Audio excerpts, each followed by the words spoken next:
Welcome to the Heavy Spoilers Show. I'm your host Paul, and in this video we're breaking down Fallout.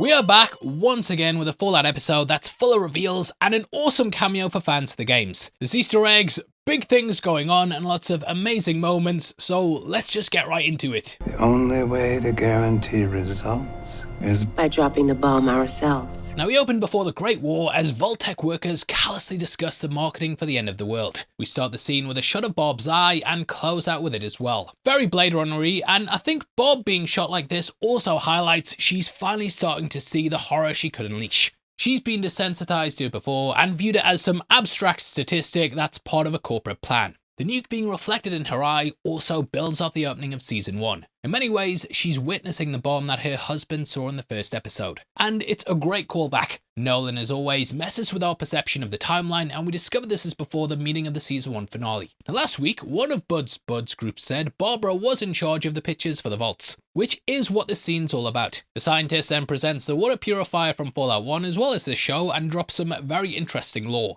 He explains that the water chips have a 30% fail rate and they will know which ones will fail before installing them. It's just like Vault 13 in Fallout 1 and also Vault 33 in this show. As there are 3 vaults as well, one of the chips should fail, I'm guessing going off the maths. I'm not a mathematician, I'm a YouTuber. However, this is of course giving us a reason behind why the water fell in 33, as we haven't really had an explanation thus far. It also just shows how the corporations don't care and how the loss of human life is seen as an acceptable statistic. Betty is, or rather was, a loyal Vault-Tec employee and is present for this meeting as well. So she knows that the company she worked for jeopardized her life for the sake of an experiment. The fact she doesn't speak up eventually comes back around, and it kind of shows this mentality can affect the people involved with it as well. Because I know there's also a lot of people who are like, I voted for this, I wanted this, but I didn't mean that, I wanted it for me. Behind the scientist, you can also see the plans that are behind the purifier in Fallout 1. Again, as we know, the vaults were used for experiments, and this is just another way for Vault-Tec to use humans like rats in a maze.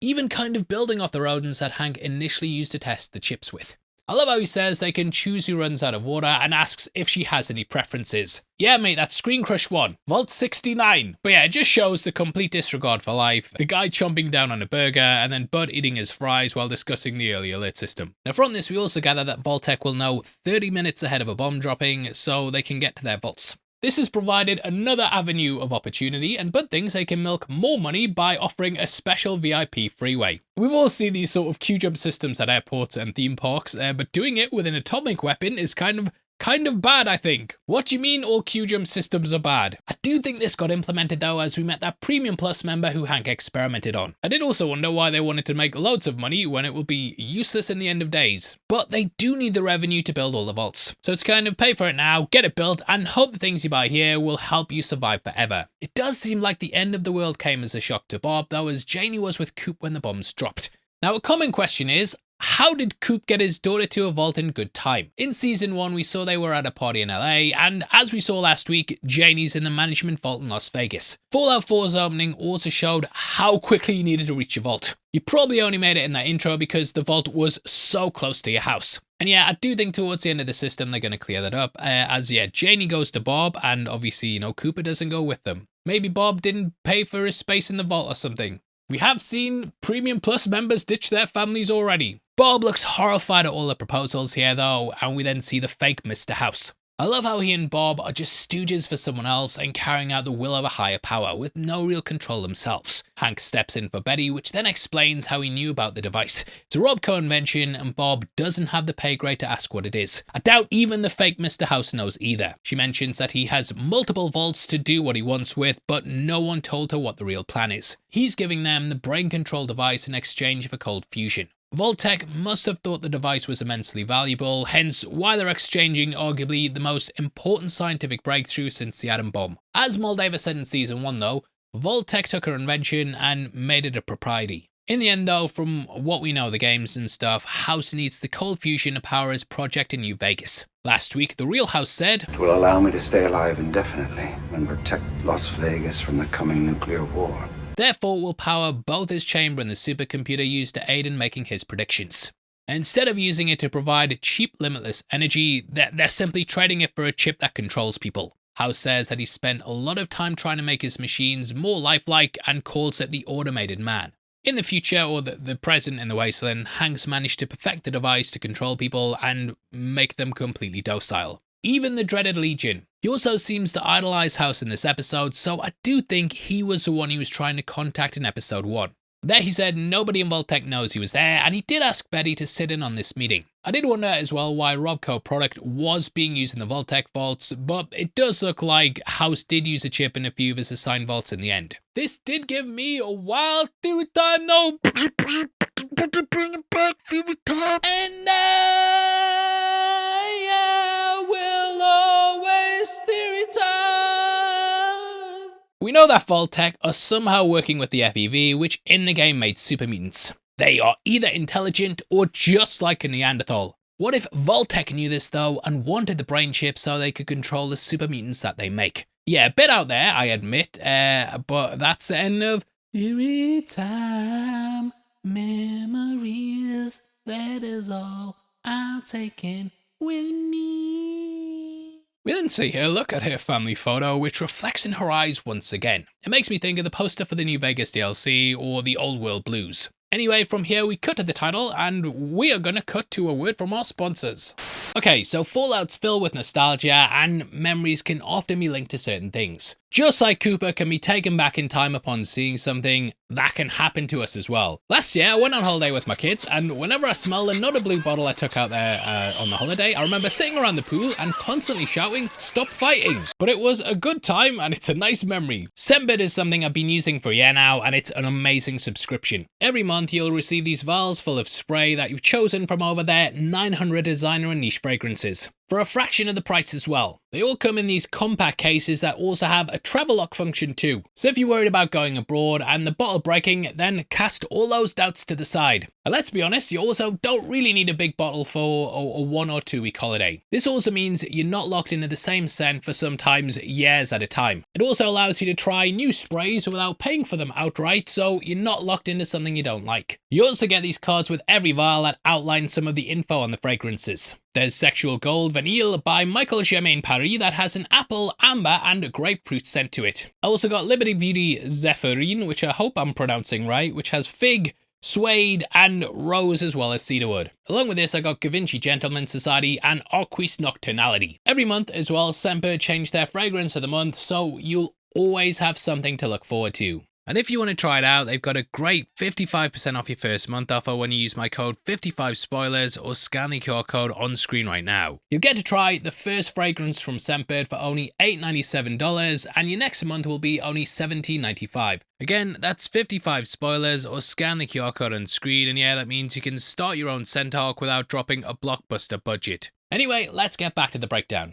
After the title, we see Cooper dealing with the aftermath of last week, desperately reaching for his health vials. Everyone just ignores him though and goes about their business. Even dog meat can't help him. And unfortunately, it looks like he's starting to turn feral. I do have a theory that he will finally see his daughter and Barb and then tragically succumb to becoming an uncontrollable ghoul. I don't know why, I never noticed this before as well, but he's actually wearing the shirt he wore at the party in episode 1. So it does seem to indicate that the clothes he wore when the bombs fell were the ones he survived in ever since. He then thinks of his time in Vegas, and I love the way they transition here. Just the shot of him upside down on the pole and then cutting to his bed is handled perfectly. Here we see the aftermath of his drunken binge last week, and he talks about when he proposed to Barbara. She's shocked at him, calling her a monster, and Coop then admits he knows just what she was planning to do. You do kind of wonder as well, if in all this and Coop trying to kill monsters, if he's become a monster himself. And yeah, it sure does look like it when he's raging out and almost going feral. However, later we learn that there is indeed another player in this game, and that is the Enclave. This is a group we've touched upon before, and we did think they were involved in some way. In case you don't know though, the Enclave were a shadowy deep state organisation, and post the Great War are the continuation of the US government. These guys can be, let's say, difficult, and they were the main antagonists of Fallout 2 and 3. Turns out Barb is not a willing participant in the end of the world as well, but rather is forced into it to protect her family. But we will get into that in just a bit. We then cut to Lucy, who wakes up in a fake bedroom. It mirrors Cooper being on the bed before, and in the episode, both become characters trying to convince someone else to face up to what they've done. There's also a giddy-up Buttercup robotic horse from the Mothership Zeta DLC, Fallout 4 and 76. The carpet is also just like the one she had in her unit in Vault 33. Makes sense as well, as her dad would want this place to feel like home for her. And the painted wall looks nearly identical to the projection in Vault 33. There's also a yellow dress hanging up, which is a clue as to what's happening next, but we will discuss that in our spoiler section at the end. That dress is hung up next to the mirror though, similar to how Lucy had her wedding dress hanging on her mirror in season 1. If she doesn't like these clothes though, she should check out our merch store where we've just launched our Deathclaw inspired shirt along with our Cyclops one as well. Got loads of sales on mate, and if she picked up those two and our ghoul one, she'd save 15%. Lucy then looks at the mirror and we can see the toll her journey's taken on her compared to how she looked on her wedding day. She's changed massively as a person, and this episode makes her question herself even more. On the desk is also a box of sugar bombs, which is Hank's pet name for Lucy. He's called her that in the past, and even in this season did it via the guy in Vault 24. He's left a note saying to dial 0, which she instantly ignores and then leaves her room. I mean, look, yeah, if my dad needed to sit here and turn my mum into a ghoul, I probably wouldn't want to go to him either. She gets ready to take out one of Caesar's legion, who then turns out to be uncharacteristically nice. Noticing the device on the neck, this is the first clue it's changed people's behaviours, basically turning them into NPCs. As we see, the officers, now full of wastelanders who are wearing lovely white shirts and black ties, to all show that they're uniformed, and in unison, they're making more brain control devices, possibly for a full rollout across the Mojave wasteland. What it symbolises though is them fully integrated with the corporate system, and now it's spreading like a virus by changing society, and basically bringing capitalism back. We're bringing it back. She then walks into the simulation room, which is just a larger version of the one we saw ratting during episode 2. She finds her dad, and he mentions that they never did get around to discussing All Quiet on the Western Front. We know that they had a family book club from season 1 where they were reading War and Peace. All Quiet on the Western Front, though, is a book by Erich Maria Remarque, published in 1929. It was then adapted into a movie in 1930 and again in 2022, which is an absolute must-watch. It follows a young man who joins the German army during World War I, and Hank's take is that people in the war were just fighting for nothing. It's a common criticism of World War I that thousands of men were slaughtered for just inches of land. Hank refers to the ending as a humdinger, and in it, the main character dies on a seemingly peaceful day, less than a month away from the armistice. You can watch it on Netflix, or you pick up the nice 4K steelbook that I have here. Very, very good movie. Definitely recommend it. I'm not getting paid for it anymore, though, so they can fuck off. I didn't get paid for it at all, actually, which I'm a bit annoyed about now. But yeah, I have just rewatched it, and in it we see in the end that peace is called, but the Superior wants to send everyone in for one last charge to basically show their power. Spoilers, I'm not going to, actually I won't spoil it. This channel's not called Heavy Spoilers, is it? But yeah, it's very tragic in the end. Hank then says that the only difference between the armies was the uniform, and he compares the horrors of the Western Front to the people on the surface fighting over bottle caps. But you know, some things just never change. This is a clear nod to the slogan, War Never Changes, which, you know, is a slogan that's peppered throughout the franchise, and even in this episode, Cooper says it to Barb on the bed. War never changes. His disdain for factions is also something he mentioned in season 1, which we will discuss later. The world at the moment, though, is in the endgame of something that was started the minute Franz Ferdinand was killed. World War I led to World War II, which then led to the invention of the atomic bomb. The post-World War II landscape then led to the Cold War, and thus the apocalypse. And yeah, look, I know the Fallout universe timeline diverges around the end of World War II, but the point still stands. Hank's company on the Enclave engineer the end of the world, and he says that it's in humanity's nature to hurt and kill people. He says that that may even be the only way for people to feel safe. All manner of horrific acts have used the idea of safety to excuse them. This sets up the justification for putting the weird chips into the back of people's necks, as it's a way to avert war. He wants to turn people into docile slaves for the sake of safety. I mean, I'd prefer to come across a Legion soldier who's talking about the weather than wanting to put me on a cross, but you have to ask, what cost does it come with? Everyone just becomes a mindless drone, and they're slaves to a life they didn't want or choose. Just like with Shady Sands, he thinks he's doing the right thing, and that he's the one who should be controlling the lives of everyone across the wasteland. Lucy is having none of it though, and intends to take him to court using a pair of scissors. Switching to a melee build, are we? Which it might be, because she did use the power fist last week. She intends to bring him back to Vault 33 to face justice though, and he says that he thought the Wasteland had changed her for a brief moment. This felt like it was building off how he said the Wasteland changes people when she pointed a gun at him during the season 1 finale. Hank is of course a master manipulator though, and accepts the handcuffs knowing full well he's still in control. He knows the person he raised and knows that she will still want to save each person he's been controlling. We then cut to Thaddeus and Maximus, who've escaped the Brotherhood's civil war. They have to ditch the power armor as it can be tracked, and we did see this happening during season 1. They also talk about how cold fusion can change the wasteland, but they need to find the right person to give it to. The only good person he ever met was Lucy, and I feel like them coming across the ghoul at the end will basically be like how they catch back up with her. Thaddeus says that he'd also be a good person if he'd grown up with a mountain of food. The vault is a safe space where you never have to do the awful things just to survive. Well, unless you're in the one that has the horrible experiments, that is.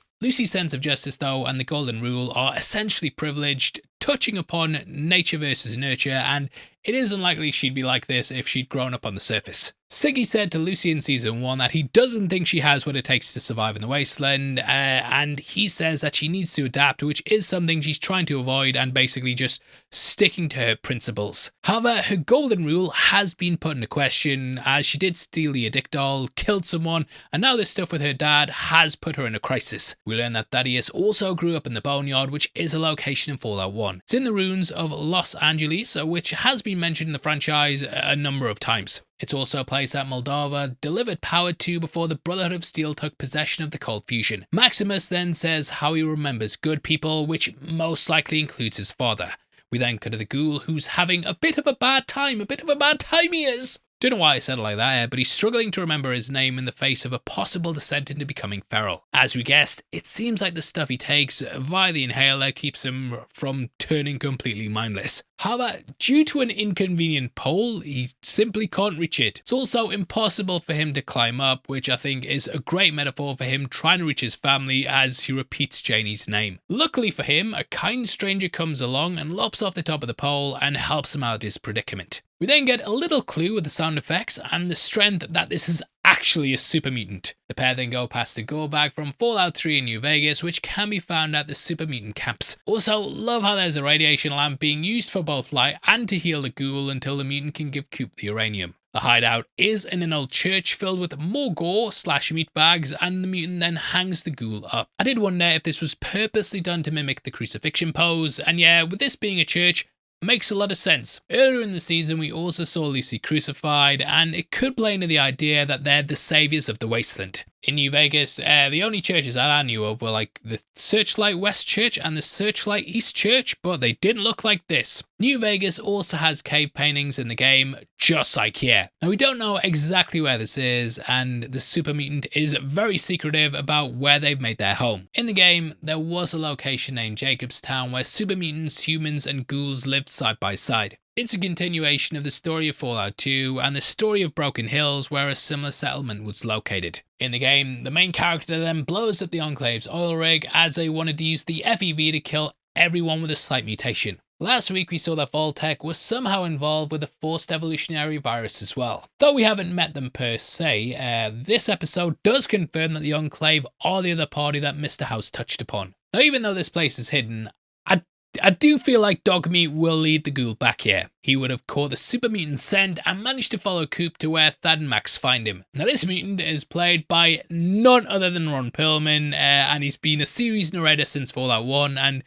no one else says, I'm going to butcher it, but no one else says war never changes like him. As of making this video, they had kept it completely under wraps, and I had no idea that the guy was actually playing a part in the series. Sorry if you knew, but yeah, seeing this, I was like, fucking hell, it's him. Now he says that the Enclave both created the super mutants and hunted them to extinction. As mentioned in our previous videos, the FEV was created by Vault-Tec after it was spun off from a potential cure to something called the New Plague. The military started using it to experiment on humans at the Mariposa military base, and this is the same place that Roger Maxson became disgusted with the human experimentation and then went on to found the Brotherhood of Steel. Fallout 1 also featured the Master, who aimed to turn everyone into super mutants. A cult called Unity was then formed, and then another group called the Children of the Cathedral. The Cathedral is near the Boneyard, so it would have been a slug for the mutant to take him there. However, this church-like idea and the cult may be why the super mutant dresses like this and also chose a church. The mutant mentions that war is coming and the ghouls need to unite with the super mutants to take down the Enclave. However, the ghoul isn't that interested, and he's just trying to find his family like he's been trying to do for the last 200 years. Now, as he won't join the mutants, he can't know where they live. After this scene, we then cut to Coop shouting at Barbara, asking how she can justify killing millions or billions just to keep her family safe. It mirrors Hank's conversation from earlier really nicely and asks what safety is worth if it causes the death of others. Hank's being criticised for how war's been used to push peace, but now he's pushing stripping people's agency to do the same thing, and kinda killing them on a number of levels. Barb then asks Coop if he'd do what she's doing just for Janie. She explains that there's worse people out there, and we flash back to just before the events of the season 1 finale. Barb asks Betty to go and get all the information on how the cold fusion diode's stored at Vault-Tec. Clearly she's having a crisis of consciousness and is worried about what this tech will do in the hands of these awful people. It's here that we then see Michael Emerson's return. This was another great cameo, and I actually never expected to see Ben Linus in the show again. He says that if you forget your place in the company, you will die along with your family, which is quite chilling. It's basically a threat though that forces her to conform to whatever great plan that the Enclave had. This cements that she is willing to do horrible things for their daughter, whereas we're left questioning if Coop would do the same thing. Siggy also seems to have become disillusioned with the Enclave already, and he's merely passing on this thread as he knows that he has to. By the time of the main feature timeline, he's so disillusioned that he smuggled cold fusion out of the Enclave's research base. Of course, we don't know where this is, but it was filmed at the Brooklyn Army Terminal in New York. We did speak last week about how Tim Kaine, the creator of Fallout, actually mentioned that the true purpose of the vaults was to test the viability of both living in space and creating colonies on other planets. Last week, one of the buds also said that Phase 2 was some multi-millennial plan. It is up in the air as to exactly what's happening, but I am glad that the Enclave have returned and we have confirmed it. Theory time confirmed, motherfucker. Now, while the ghouls are meeting with Green Hellboy, Reg's support groups turn into a fully fledged party. We see the ginger kissing cousins, who later share a strawberry, which does show they have access to fresh fruit, while the rest of the vault is to save water. To the left is also the VIP entrance. I believe it says very important verified interbred persons, but I don't know for definite. You see, kids, when we get sent these episodes out, they're normally like potato quality. For I don't know why, but Amazon are just sending out in potato quality, so text can be very difficult to read sometimes. So let me know if I'm wrong, mate. I love how Marianne's also on the door letting people in like it's a nightclub. The aspect ratio changes as well as Reg plays the piano and we hear Uranium Fever by Elton Britt. This features in Fallout 4 and it makes the moment a sort of idealized fantasy like a TV show of old. Reg is just kind of living in this world where he's refusing to accept reality and throwing parties while they're running out of water. I do think it will hit a point where we have to go to the surface because it's gotta be better than dying in the vault. Everyone's having a blast though, partying away, but then fucking party pooper Betty has to show up with security. The security does appear to be wearing a variant of the Vault-Tec security armor from Fallout 4 though. They also have a silver Sten look-alike weapon. Turns out the support group's been dissolved because, it's completely unsustainable. Reg has also been hiding from Betty and ignoring her requests. He publicly stands up to her once again, but this time doesn't back down. Reg then mentions that she's from Vault 31, and somehow the people from there are different. It's laying the seeds for the rest of the Vault to learn what the truth is, and I suspect once Norm discovers what the experiment is, he will return and tell everyone the truth. To show his rebellion against Betty, Reg then grabs some jello and scoffs it right up. What makes it more of a statement of intent though is that it's something he himself made. Everyone cheers for him though, which is something that's going to cause Betty a little Betty trouble. Her approval rating is already in the toilet and I do think come the end of it, she is going to get ousted and possibly Steph as well. But I think for the rest of the episode, it's going to be a real us versus them moving forward. The Weevil famine just isn't something she can use anymore, as no one cares because that was in the past, lady. Moldava, of course, also explained that someone was siphoning water from the vault, and Lucy's mother found out as well, so the truth about the experiment, Steph's work, and Vault 31 are just, long overdue at this point. Back in 32, we then see lots of people beautifying the new home, and Ched is once again stuck with someone else's kid. Poor old Woody is missing, and Davey can't find him. After last week, it also looks like he's been either killed or possibly put in stasis. Again though, in real life, I do wonder if this was because Zach Cherry was probably filming Severance. With him going missing though, and Chet seeing that Steph is 200 years old, and even worse than that, Canadian, he will start to investigate her. I'm just playing Canada, I love you. Not like England's any better. He then learns that he's actually getting married as we hear Dragging the River by Ferlin Husky. But there's actually a little hint of this in the trailers, which we will discuss in our spoiler section. No doubt though, she's trying to secure Chet so she can appear normal. The notice board is also filled with a fair few funny flyers. At the top left we have a shooting club who are using 50 cal rounds. This is a big upgrade from the Sten-like weapons Lucy was using in Season 1. The Vault Boy image is also actually the same as the one used for the sniper perks in the game. Below this we can also see that Davy's lost his copy of Dean's Electronics. Classic Davy. This is a book from New Vegas that improves players' character repair skill by 3. Then we see something saying pipe curious, clearly referencing Lucy's monologue where she and Steph worked on the pipes. On the right there is a movie fly club that promises popcorn, which is probably also a victim of the rationing system at the moment. The movie they're showing stars Chip Weathers and Rita Jean Scarlett. They're pre-war actors who starred in the Barfly, and the poster was featured in Fallout 4. There's also a Ninja Club, and that picture of the Vault Boy is the same as the Ninja perk from Fallout 3 in New Vegas. There's also propaganda posters which let you know what you can do to build a better America. Lastly, there's a funny poster asking, if you need a compliment, take one. We then see that the marriage notice board blindsides Chet, as he's probably like, I didn't propose. After learning that Vault-Tec has a secret shadow controller, Cooper says he doesn't know his wife, which most likely leads to their divorce. Last week we saw that as the bombs fell, Barb had just a picture of Janie in her office. It's a contrast to the opening of this episode where she looked at a picture of all 3. Cooper now has to play the spy once again though, and we see as he targets Hank. The original mission was to take out Mr. House, but now he needs to work out who this other player in the game is. He manages to get Hank a little worse for wear, and thus he becomes a very easy mark. Hank is of course a huge fan of Coop's movies, and he's very eager to hang out with his favourite movie star. He even says, You know, for some reason, I didn't think you liked me very much. Coop then uses a drug to knock him out and basically find out what's inside the briefcase. Turns out though that it's just a device used to remove the cold fusion from people's heads. We saw Siggy use it in Season 1 to inject the cold fusion into his, and this is so he could be delivered to Moldava. Here though, Coop's wife calmly comes in and removes the fusion from Hank. Earlier in the episode, we saw her ask Betty how cold fusion is stored, and despite the Enclave threatening her, she's managed to learn more about the MacGuffin. Also found it funny how she doesn't have to say anything and we can just see how pissed she is at her husband. But yeah, we got a theory wrong because we did think the cold fusion was inside the briefcase, but it turns out it was in Hank the whole time. Now, the question remains, what will they do with it? It could power Mr. House's supercomputer to find out who's behind Vault-Tec, or he could even hand it over to Moldava. For now though, we do know that at some point he will be labelled a Pinko. Pinko. Yeah.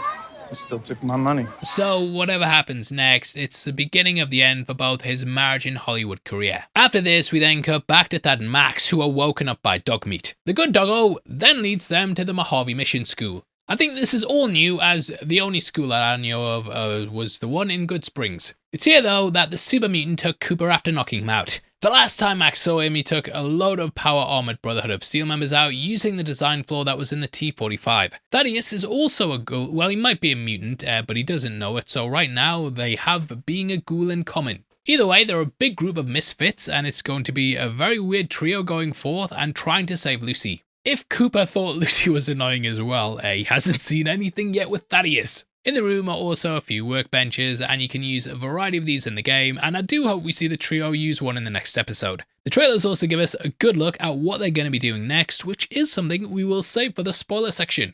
While all of this is going on, Lucy's still in the vault and she goes to exit with her father. Luckily for her, all her workers are docile, and Hank says his daughter is simply pursuing justice. Again, this is all part of his play to convince Lucy this is the best way to bring peace to the wasteland. He takes them via the special management entrance, and she wants to let everyone go, which on the surface seems like the best option as per her golden rule. But just like the vault dwellers, they're naive and not used to the world above them. Gone are their memories and survival skills, and they're no longer prone to violence. So it isn't really gonna work when it comes to surviving there. The reformed chicken lover then interrupts them and asks what they're going to do with Biff and the Legion member. Hank says to send them up to the surface, to which our reformed boy says okie dokie. They then all say okie dokie, and it's kind of playing off Lucy saying it when she said it to the Death Claw. It's also what the Chinese soldier said as well. I think this highlights that in this world, it's kind of just an NPC response when people are either panicked or don't really know what they're doing. And Hank probably taught this phrase to Lucy, and he's done this to these people here. But yeah, in the end, we see how she's been played like a damn fiddle. The Legion member tries to murder Biff with a stapler, and the only way to save him is to brainwash both guys. This scene plays off Coop mentioning that the NCR wouldn't be too happy if they found out who her father was earlier in the season. I did hope Biff would mention seeing her before, but I'm guessing he will be the one who does reveal her at some point. He may even point out she was standing up to her dad though, and therefore not in line with him, and kind of act as a way to defend her. Hank's plan for the moment, it all works, and the two factions who fight like cats and dogs make peace and are now just jolly old co-workers. Hank says it's all for peace and that it is a good thing, however, he is a bit of a hypocrite. Shady Sands was as close to his relative peace as anyone could get, and in the end, he ended up nuking it. His wife Rose learned that Vault-Tec was lying about the world, and Hank said in season 1 how he had to choose between their violent world and his peaceful one. If the problem with the world is factions endlessly at war, then what is the solution but to get rid of the factions? He also said, to make the world us, only ours to shape. We see this there in its most simplistic way. Two factions who despise each other are turned into the best of buds. In the end, he wants to brainwash every person on the surface so the Vault Dwellers will be safe and can start rebuilding America.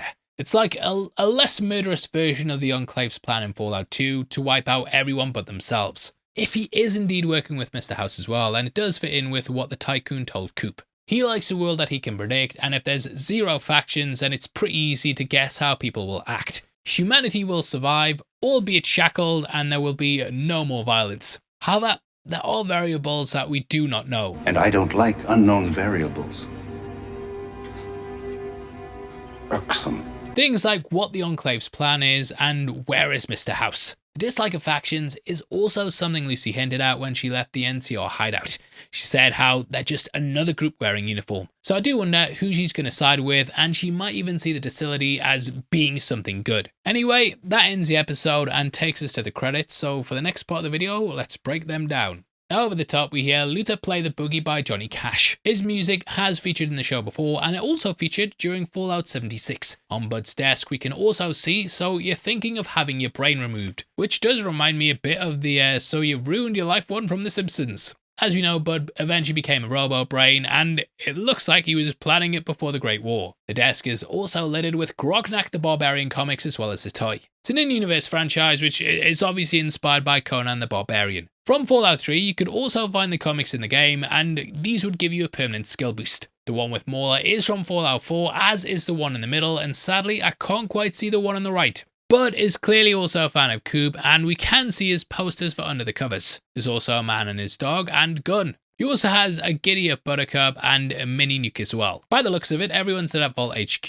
and we can see a Nuka-Cola machine and a sign that says Vault Toilet R&D. I love they have a whole section for that, as down in the vaults you probably would need to know where people are shitting at and how to get rid of it. There's also Vault Agricultural R&D, and as we know, Vault 32 and 33 grow their own food. There's also FEV cultivation. This confirms that Vault-Tec were working on it, and I am sticking to my theory from last week, and I won't sing again. I believe that the term of super managers from last week was part of the plan, and they wanted to use the FEV to supercharge those chosen ones into being the best managers of all time. The best of the best of the best, sir, you could say. Lastly, there's Human Resources R&D, which is possibly a joke about how HR departments can feel robotic and exist purely to protect the company. On the terminal is also a Vault Boy bobblehead. In Fallout 3 and 4, these gave you a stat increase depending on which ones you picked up. But that's it for now, and next we move on to our highly anticipated spoiler section. Everyone's been waiting around, they fucking love it. This does contain shots from the trailer though, and it's basically guessing at what's going to happen, so if you don't want to know,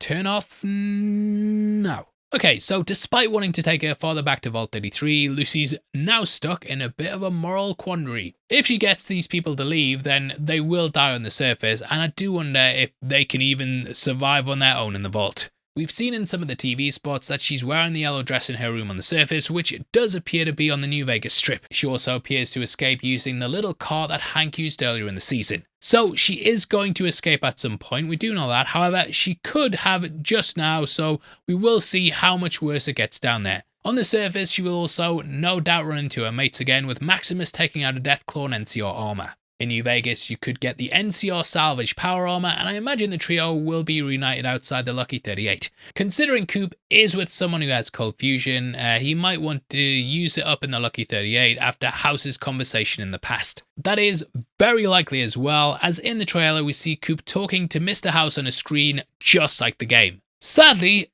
I do expect this to be the finale, which is a real shame as I do want to see more of the show. And there's only 2 episodes left. Lastly, we also have Steph. She's trapped with Chet and will be getting married to him with or without his input. In the trailers, we can see her running scared while wearing a wedding dress, so this wedding is not going to go well at all. I'm guessing that she gets exposed. Chet says no or something, brings her ID, or the vicar's like, or the priest in America, I think it is.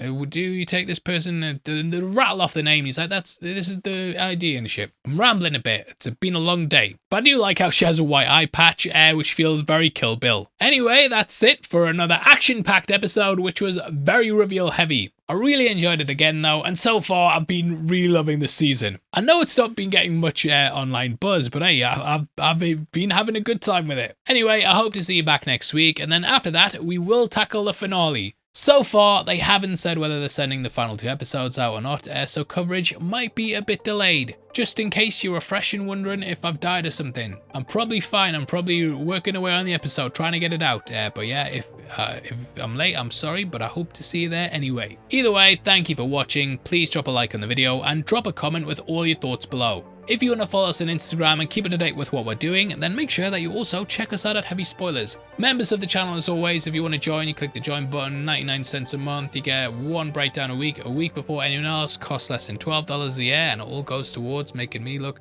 fantastic. This makeup took 6 hours to apply, and I shot the video 5 times and did loads of reshoots, so all your support is appreciated. Huge thank you again to Scentbird for sponsoring the video, and you can get 55% off your first month when you use my code 55spoilers or scan the QR code on screen right now. Anyway, if you want something else to watch, we've got a breakdown on screen right now, and hopefully I'll see you over there right after this. With that out of the way, thanks a fucking bunch, mate. I've been your host, Paul. You take care. Peace.